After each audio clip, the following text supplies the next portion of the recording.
जय श्री कृष्णा मित्रों, आप सुन रहे हैं सोलमेट भाग 13। पर पापा, मैं वाकई में अभी तैयार नहीं हूँ। मैंने इस बारे में सोचा नहीं था। क्या मैं सामने वाले को खुश रख पाऊंगा? उसके भी तो कुछ अरमान होंगे अपने जीवन साथी को लेकर। मैं उन पर खरा नहीं उतर पाऊंगा पापा। फिर वही रोज की चिक चिक और लड़ाई झगड़ा शुरू हो जाएंगे। अबीर ने अपनी बात समझाना चाही। इसीलिए तो शिखा को चुना है। जानती है वह, तुझे और उसके परिवार वाले भी जानते हैं तेरी सच्चाई। तेरे किसी भी व्यवहार को वह अनोखा नहीं कहेंगे और धीरे धीरे सब चीजों को स्वीकार कर लेंगे। और फिर जब साथ में रहोगे तो अपने आप गृहस्थी भी सीख जाओगे और पति पत्नी के संबंध भी समझ जाओगे। त्रिपाठी जी सुनने के मूड में नहीं थे। बाकी तुमसे विनती है बेटा, अब इनकार मत करो मत, बहुत मुश्किल से सब सही करने की कोशिश कर रहा हूँ। त्रिपाठी जी बोले तो अबीर चुपचाप अपने कमरे में चला गया, क्योंकि वह जानता था कि कुछ भी कहने का कोई फायदा नहीं। उसके पिता, जो कि अपनी पत्नी के जाने के बाद वैसे ही उदास और अकेले हो गए थे, इस समय अभी कुछ भी उल्टा सीधा बोलकर उन्हें वह और तकलीफ नहीं देना चाहता था। इसलिए किस्मत के इस फैसले को उसने बेमन से ही सही पर स्वीकार कर लिया। उधर सुधाकर ने त्रिपाठी जी को मना तो कर दिया, पर मन पर एक बोझ रह गया। अबीर वैसे भी उन्हें बेहद पसंद था। हालांकि सालों पहले देखा था उन्होंने और तभी मिले थे, पर वह जानते थे कि गिरीश का बेटा है तो अच्छा ही होगा। और फिर वह स्पोर्ट्स पसंद था।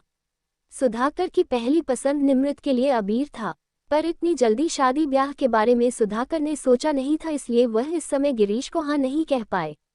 बुरा तो नहीं मान गया गिरीश? मैंने शादी के लिए मना करके सही की या गलत? वह बुरा तो नहीं मान गया होगा? नहीं नहीं, बुरा नहीं मानेगा, दोस्त है मेरा, समझता है मेरी स्थिति को। लेकिन मैंने ऐसा करके सही निर्णय तो लिया है ना? कहीं ऐसा तो नहीं कि मैंने अपना स्वार्थ देखा और निमृत का भविष्य नहीं? हो सकता है उसका भविष्य उस घर में ज्यादा सुरक्षित रहता। यहाँ तो वह पूरे दिन घर की जिम्मेदारी संभालती है, सुधाकर ने खुद से ही कहा। लेकिन करूं भी तो क्या करूं? निमृत की अभी उम्र नहीं है शादी ब्याह करने की, और फिर पढ़ाई भी तो कर रही है वह। पता नहीं क्या सही है क्या गलत है। अब भगवान ही कोई राह दिखाएंगे।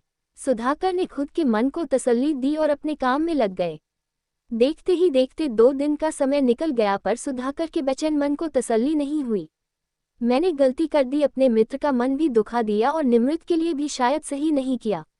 वह क्यों घर संभाले? और कल को अगर उसका नीट में सिलेक्शन नहीं हुआ तो मेरे मन में तो अफसोस ही रह जाएगा ना, और इतना अच्छा घर परिवार आखिर मिलेगा ही कहाँ से? रही बात सिम्मी की तो उसे मैं संभाल लूंगा, सुधाकर ने मन ही मन सोचा और फिर गिरीश को कॉल लगा दिया। हाँ सुधाकर, बोलो कैसे हो? गिरीश ने कहा। माफ करना गिरीश, उस दिन तुम्हारी बात को मना कर दिया, तब से ही मन बड़ा ही बेचैन है, सुधाकर ने सीधे सीधे शब्दों में कहा।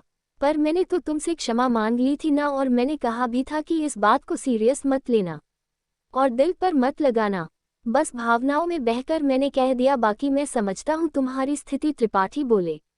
हाँ तुम समझते हो, पर तुमने बात तो कुछ गलत नहीं कही थी। सच कहूँ तो गलती मुझसे हुई जो मैंने मना कर दिया। कैसी कैसी बातें कर रहे हो तुम सुधाकर? ऐसा कुछ भी नहीं है, ना ही मेरे मन में तुम्हारे लिए कोई बात है।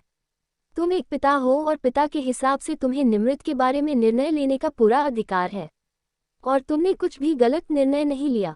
अभी वाकई में निमृत की उम्र नहीं है शादी ब्याह और घर घर परिवार संभालने की। तुम उसे अच्छे से पढ़ाओ लिखाओ, भगवान ने चाहा तो वह बहुत काबिल डॉक्टर बनेगी। डॉक्टर बने या ना बने, पर मैं इस रिश्ते के लिए मना नहीं कर सकता। वैसे भी मेरे मन में भी हमेशा से यही ख्वाहिश थी, और अब मैंने अच्छे से सोच और समझ लिया है। सच कह रहा हूँ त्रिपाठी, मुझे इस रिश्ते से कोई इनकार नहीं है। बस एक ही विनती है, अभी सगाई कर लेते हैं और 1 साल का समय निमृत को दे देते हैं। अगर उसका सिलेक्शन हो गया तब भी विवाह कर देंगे, और अगर उसका सिलेक्शन नहीं होता है तब तो विवाह होगा ही होगा। सुधाकर बोले। माफ करना सुधाकर, पर अब यह नहीं हो सकता, त्रिपाठी ने झिझक के साथ कहा। क्या हुआ त्रिपाठी, क्या सच में नाराज हो गए हो मुझसे? सुधाकर ने बेचैनी से पूछा। अरे नहीं सुधाकर, इसमें नाराजगी वाली क्या बात है, पर मेरी भी मजबूरी थी। मुझे घर संभालने के लिए कोई अच्छी लड़की चाहिए थी, तो मैंने अबीर का रिश्ता यही हमारे पड़ोस में रहने वाले मिश्रा जी की बेटी के साथ कर दिया है। इसी हफ्ते सगाई है और 1 हफ्ते बाद शादी। तुम भी अगर हो सके तो जरूर आना, त्रिपाठी जी ने कहा। हाँ बिल्कुल आऊँगा, क्यों नहीं आऊँगा? आखिर मेरे अबीर की शादी जो हो रही है। बाकी फिर से तुमसे क्षमा चाहूँगा जो मैंने उस दिन मना कर दिया था, सुधाकर जी बोले, और फिर थोड़ी औपचारिक बातचीत के बाद कॉल कट कर दिया। सुधाकर के मन में एक कसक रह गई थी, यह सोचकर कि इतना अच्छा रिश्ता उन्होंने अपनी जल्दबाजी के कारण खो दिया।